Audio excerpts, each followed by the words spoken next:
আল্লাহ পাক রব্বুল আলামিন হযরত নূহ নবীকে যখন দুনিয়ার মধ্যে পাঠাইলেন, দুনিয়ার মধ্যে আসার পর তিনি যখন নবুয়ত পাইলেন, নবুয়ত পাওয়ার পর তিনি আস্তে আস্তে ইসলামের দাওয়াত দেওয়া শুরু করলেন।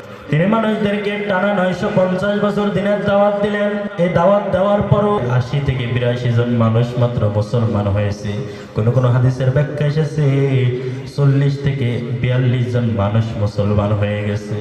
950 বছর ইসলামের দাওয়াত দিয়েছে, মানুষ মুসলমান হয় না। আল্লাহর কাছে ডাক দেয়া বলে, মালিক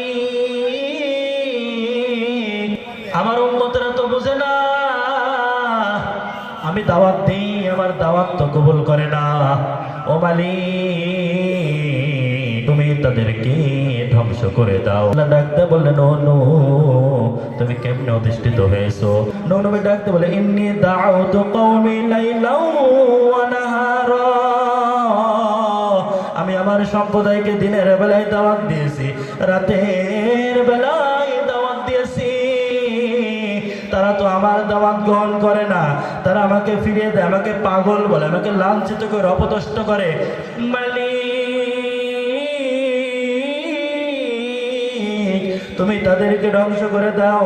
ফালাম ইয়াজদহুম দুআই ইল্লা ফিরারা, এরা আমার দাওয়াত পায়া শুধু পলায়ন করে, শুধু পলায়, আমার দাওয়াত কবুল করে না।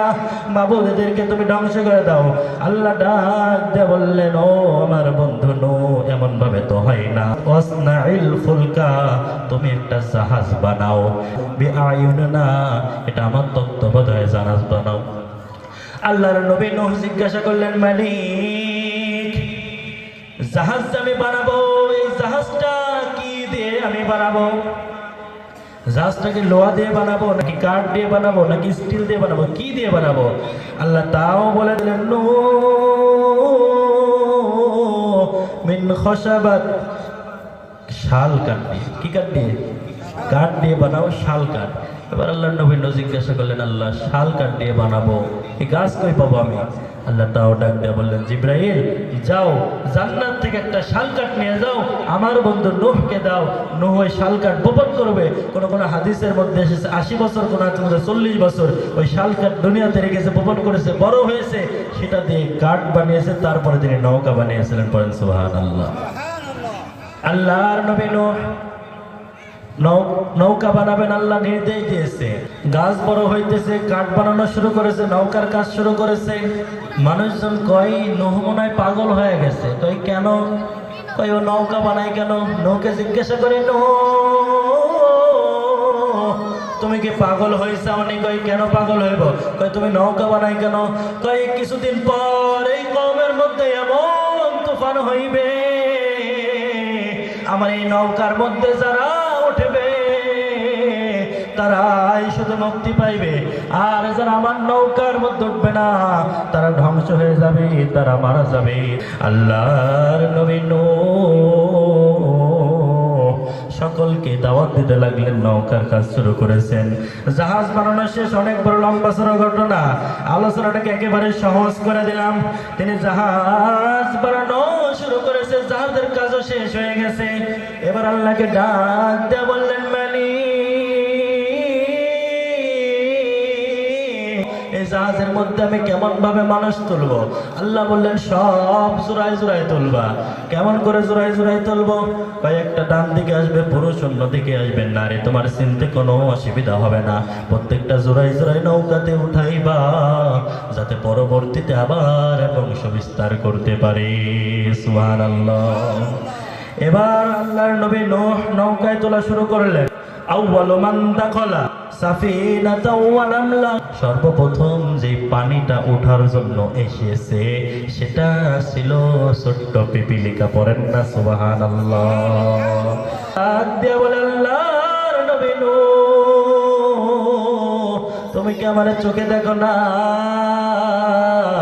আমি এসেছি তোমার জাহাজ ওঠার জন্য। পিপিলিকা উঠাইতেছে, আস্তে আস্তে আসা শুরু করেছে, এক এক করে প্রত্যেকটা পানি আসা শুরু করেছে। হঠাৎ একটা দড়ির মতো পেঁচাইতে পেঁচাইতে একটা পানি আসতেছে, নাম কি তার বলেন দেখি? পেঁচাইতে পেঁচাইতে আসে, বোঝে না রে বাবা রে, সে মরা মানুষের সামনে কি ওয়াজ করছে নাকি? সাপ আছে না? না মানিকগঞ্জের মানুষ সাপ ছিলেন না, পেছাতে পেছাতে কে আসে? বাঘ ভাল্লুক মনে শুয়ে আসে, তাই না? বাঘ ভাল্লুকে শুয়ে শুয়ে আসে, কি আসে? সাপ আসে। মাশাআল্লাহ, এবার বুঝে যাক, সাপ আসতেছে, আল্লাহ নবী নূহ দেখতেছে সাপ। নবী নূহ বলছে বাপ রে বাপ, আল্লাহকে ডাকতে বলছে আল্লাহ সাপ রে ওঠান লাগবো। কয় সাপ রে আমিও ভয় পাই, মানুষও ভয় পায়, সে না দংশন করবো। কয় না টেনশন নাই, যতদিন পর্যন্ত তোমার নৌকার মধ্যে সাপ থাকবে ততদিন পর্যন্ত তো তার বিষ আমি আল্লাহ উঠাই দিছি। বলেন সুবহানাল্লাহ। বিষ ফেলেছে, সাপ উঠাইছে। এরপরে দেখতে দেখতে পানি উঠতেছে, উঠতে উঠতে হঠাৎ বনের রাজা সিংহ এসে গেছে। সিংহ আসার পর কয় আল্লাহর নবী নূহ আমি উঠবো। এবার আল্লাহর নবী নূহ ডাক দিয়ে বলে মালিক সিংহরে আমি কেমনে তুলবো, সে তো আমাদের সকলকে ধ্বংস করে দেবে। আল্লাহ ডাক দিয়ে বলে নূহ টেনশন করো না, সিংহের মাথায় তুমি হাত দিয়ে দেখো। সিংহের মাথায় আল্লাহর নবী হাত দিয়ে দেখতেছি, সিংহের মাথা গরম। নবী নূহ জিজ্ঞাসা করলেন মালিক সিংহের মাথা তো গরম। আল্লাহ ডাক দা বললেন এই সিংহ যতদিন পর্যন্ত তোমার জাহাজের মধ্যে থাকবে তার মাথায় আমি একটা রোগ দিয়ে দিয়েছি। এই রোগটার নাম হলো জ্বর। এই জ্বর সর্বপ্রথম সিংহের এসেছে, ওই সিংহের থেকে এখন বিশ্বের সমস্ত মানুষের তো জ্বর হয়। এই জ্বরটা সিংহের এসেছে, যার কারণে সিংহটা কাবু হয়ে গেছে। সে কামড়ানোর কোনো সাহস পাবে না, মানুষদেরকে দংশন করার কোনো শক্তি নাই তার মাঝে। সিংহ উঠেছে, আস্তে আস্তে সমস্ত পানিগুলো উঠেছে। হঠাৎ সর্বশেষ যে পানিটা আসতেছে, আখিরু মান দাখালা সাফিনাতা আল হিমার, সেই পানিটার নাম হলো গাধা। বলেন দেখি পানিটার নাম কি? একটু আস্তে বলেন, আর একটু আস্তে বলেন। গাধা। মজার একটা বিষয় এখন বলতেছি শুনেন। এই গাধা যখন উঠতেছে নৌকার মাঝে, অর্ধেক উঠছে আর বাকি অর্ধেক উঠতে পারতেছে না। আল্লাহর নবী নূহ জিজ্ঞাসা করলেন কিরে গাধা পরিপূর্ণ ওঠ, অর্ধেক ওঠোস অর্ধেক পিছনে, ব্যাপার কি? ডাক দেয়া বলতেছে ও নবী নূহ আপনি একটু ভালো করে আমার পিছনের দিকে নজর করে দেখেন না। কয় কি?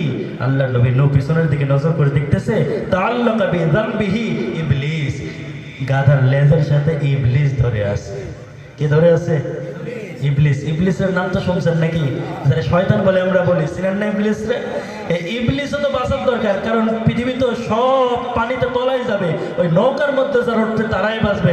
ইবলিস চেষ্টা করলে সবাই তো উঠে গেছে, এখন গাদার লেজ ধরে ইবলিস ধরে আছে। আল্লাহর নবী নূহ আল্লাহকে ডাক দেয়া বললেন মালিক শয়তান তো উঠতে চাই, কি করব? কয় আমি আল্লাহ ওয়াদা দিয়েছি শয়তানকে কিয়ামত পর্যন্ত আমি আল্লাহ হায়াত দিয়ে দিলাম। ভালো করে খেয়াল করবেন শয়তান কার নেজ ধরে উঠেছে? একটু জোরে বলবেন, শয়তান কার নেজ ধরে উঠেছে? ইসলাম নিয়ে, কোরআন নিয়ে যারা বিদ্বেষী করে, ইসলামের কথা যারা বলতে দিত না, যারা কোরআনের কথা বলতে দিত না, তারা এক প্রকার হলো শয়তান। আর শয়তান ধরে গাধার ন্যাস, আর যাদের শরীরে শয়তান আছে তারা গাধার সমপরিমাণ, ঠিক কিনা? আল্লাহর নবী নূহ বললেন ঠিক আছে ইবলিস তুই ওঠ।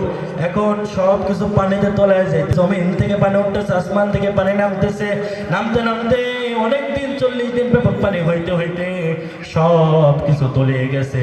এখন আল্লাহর নবী নূহ নবীর ওই নৌকা, এই স্টিমারটা ছিল 3 তলা বিশিষ্ট। উপর তলাতে ছিল মানুষ, দ্বিতীয় তলাতে ছিল আপনার গরু ছাগল যেগুলো হালাল পানি, আর নিচ তলায়